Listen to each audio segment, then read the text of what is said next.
ಗುರುವಿನ ಮಹಿಮೆಯ ಮಂತ್ರಾಕ್ಷತೆ ಬೆಳಗಿತು ಈ ಬಾಳನು. ಮಂತ್ರಾಲಯ ಶ್ರೀ ಗುರುರಾಯರ ಈ ಪುಣ್ಯ ಕ್ಷೇತ್ರದಿ ಗುರುವಿನ ಮಹಿಮೆಯ ಮಂತ್ರಾಕ್ಷತೆ ಬೆಳಗಿತು ಈ ಬಾಳನು. ಮಂತ್ರಾಲಯ ಶ್ರೀ ಗುರುರಾಯರ ಈ ಪುಣ್ಯ ಕ್ಷೇತ್ರದಿ ಯತಿ ರಾಘವೇಂದ್ರ ಗುರು ರಾಘವೇಂದ್ರ ಶರಣಾದ ನಿನ್ನ ಪಾದಕ್ಕೆ.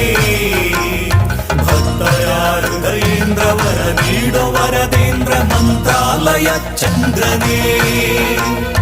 ಯತಿ ರಾಘವೇಂದ್ರ ಗುರು ರಾಘವೇಂದ್ರ ಶರಣಾದ ನಿನ್ನ ಪಾದಕ್ಕೆ. ಭಕ್ತರ ಹೃದಯೇಂದ್ರ ವರ ನೀಡೋ ವರದೇಂದ್ರ ಮಂತ್ರಾಲಯ ಚಂದ್ರ